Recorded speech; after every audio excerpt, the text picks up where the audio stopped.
यहाँ पर उपस्थित मित्रों, भाइयों, बहनों, अभी आप लोग आदरणीय मुख्यमंत्री श्री हेमंत सोरेन जी को सुन रहे थे। उनके बारे में कुछ ज़्यादा कहने की आवश्यकता नहीं है, आप सब मुझसे ज़्यादा जानते हैं। पर मुझे खूब ध्यान है कि मैं आदरणीय गुरु जी के साथ लोकसभा में था। तब से मैं इनको और इनके परिवार को पहचानता हूं और अच्छी तरीके से इस राज्य के लोगों को जानता हूं। यहाँ पर उपस्थित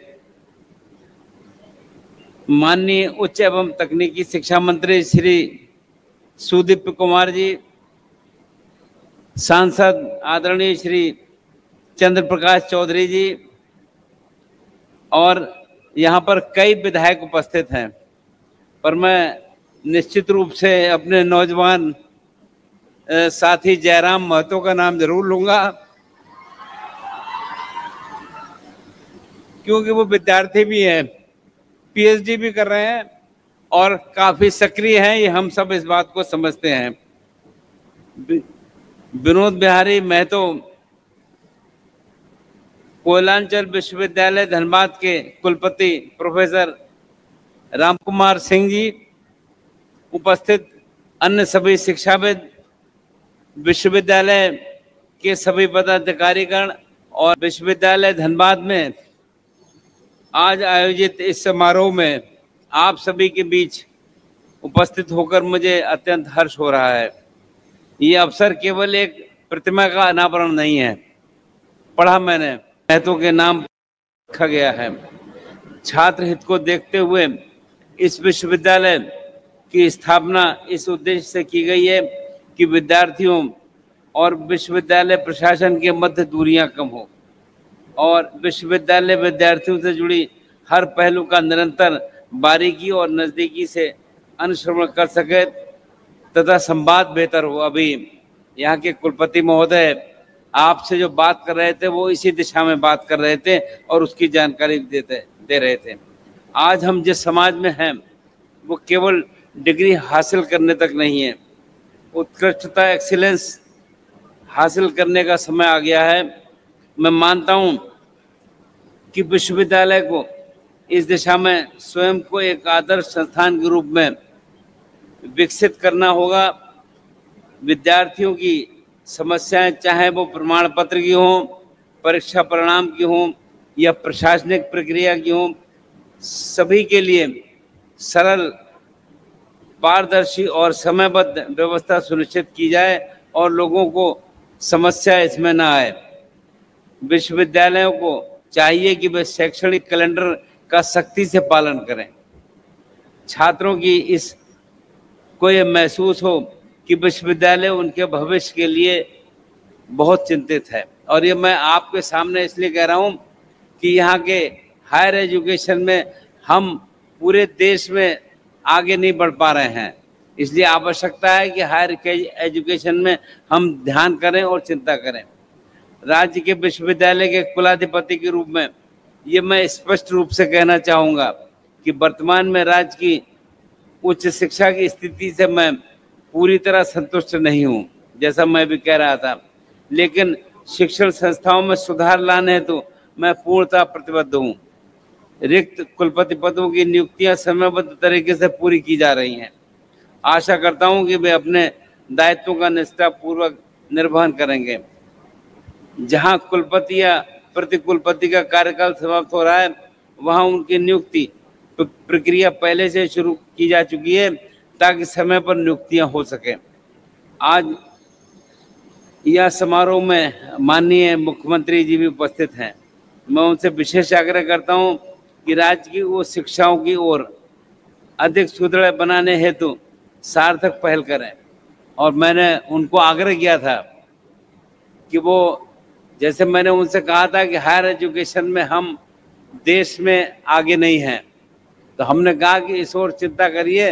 और हमने तो उनसे यहाँ भी कह दिया कि बहन जी जो विधायिका हो गई हैं, उनकी पत्नी, वो इस दिशा में विशेष चिंता करें कि के साथ काम कर सकें और इसको हम अपने प्रदेश को आगे बढ़ाने का काम कर सकें। तो मैं निश्चित रूप से विश्वविद्यालय की नियुक्ति प्रक्रिया में गति लाने हेतु झारखंड लोक सेवा आयोग को आवश्यक निर्देश दिए जाएं, इस आग्रह के साथ राज्य के विश्वविद्यालयों में गुणवत्तापूर्ण शैक्षणिक वातावरण के लिए विश्वविद्यालय पदाधिकारियों एवं गैर शिक्षणेतर कर्मियों की नियुक्ति अत्यंत ही आवश्यक है और इस दिशा में हम सक्रियता के साथ काम भी कर रहे हैं। मैं ये भी समझता हूँ कि समस्याओं के लिए बहुत से लोग हमारे पास आते हैं, लेकिन समाधान की दिशा में समन्वित प्रयास कम दिखाई देता है। विद्यार्थियों का कार्य है पढ़ना, शिक्षक का कार्य है पढ़ाना और विश्वविद्यालय प्रशासन का कार्य है कि इन दोनों के बीच सेतु बनाकर सभी के लिए बेहतर वातावरण तैयार करना, और ऐसा होने में दिक्कत नजर आती है। तो अब आप सभी अपने दायित्वों को समझकर टीम भावना से कार्य करें, तभी हम वास्तविक सुधार की दिशा में अग्रसर होकर काम कर सकते हैं। मैं प्रायः विभिन्न शिष्टमंडलों, शिक्षाविदों और छात्र प्रतिनिधियों से उच्च शिक्षा में सुधार हेतु सुझाव मांगता हूँ। झारखंड राज्य की भूमि वीरों की भूमि है। इस माटी में स्वतंत्रता सेनानियों ने तीर कमान से अत्याचारियों का डटकर मुकाबला किया। ये भूमि खनिज संपदा से समृद्ध है। इससे भी अधिक महत्वपूर्ण हमारे युवा संपदा है, जिसके लिए सही दिशा, कुशलता और प्रेरणा देने का कार्य हमारे विश्वविद्यालयों को करना है।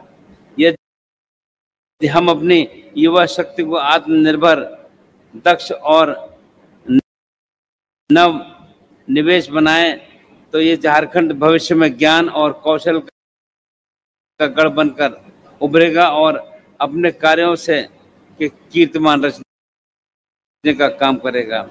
एक विश्वविद्यालय की पहचान उसकी शोध, क्वालिटी, नवाचार और विद्यार्थियों की सफलता से होती है। हमें ऐसा शोध को बढ़ावा देना होगा जिसमें मौलिकता हो, सामाजिक सरोकार हो तथा वो देश की प्रगति में सहायक बने। आज का युग ज्ञान का युग है। ज्ञान का सबसे बड़ा केंद्र हमारे शिक्षण संस्थान है। हमें ऐसा वातावरण निर्मित करना होगा कि विद्यार्थियों को अन्य प्रदेशों में जाने की जरूरत महसूस न हो, बल्कि देश भर के विद्यार्थी यहाँ पढ़ने के लिए आए, और ऐसा निश्चित रूप से हो सकता है। हम ऐसा महसूस करते हैं। विश्वविद्यालय में एक प्रभावी कैंपस प्लेसमेंट सेल हो, उद्योगों के साथ साझेदारी बढ़े, शिक्षक अपने आचरण से प्रेरक बने, गुरु शिष्य संबंध सशक्त हो और संस्थान का वातावरण स्वच्छ, निर्भीक और नवाचार उन्मुख हो। इन सभी पहलुओं की ओर विश्वविद्यालय को ध्यान देना आवश्यक है। हमारे माननीय प्रधानमंत्री श्री नरेंद्र मोदी जी का विकसित भारत 2047 का दृष्टिकोण सभी के लिए मार्गदर्शक है। इसके केंद्र में शिक्षा, नवाचार, आत्मनिर्भरता और युवा शक्ति है। मुझे विश्वास है कि हमारे राज्य के विश्वविद्यालय इस मिशन में अग्रणी भूमिका निभाएंगे। एक विश्वविद्यालय केवल डिग्री प्रदान करने का केंद्र नहीं होना चाहिए, वो सामाजिक बदलाव का वाहक बने, चरित्र निर्माण का केंद्र और सार्वजनिक चेतना का प्रकाश स्तंभ हो। विश्वविद्यालय की प्रतिष्ठा केवल उसकी इमारत नहीं, बल्कि उसके विद्यार्थियों की सोच, शिक्षकों की निष्ठा और शोध की क्वालिटी से बनती है। अंत में मैं विश्वविद्यालय परिवार को शुभकामनाएं देता हूं। आइए हम सभी मिलकर इस विश्वविद्यालय को देश के श्रेष्ठतम शैक्षणिक संस्थानों की पंक्ति में खड़ा करें और झारखंड को एक सशक्त एजुकेशन हब के रूप में विकसित करने का काम करें। आप सब यहाँ पर आए, आपका बहुत बहुत धन्यवाद। जय हिंद, जय झारखंड, जय जोहार।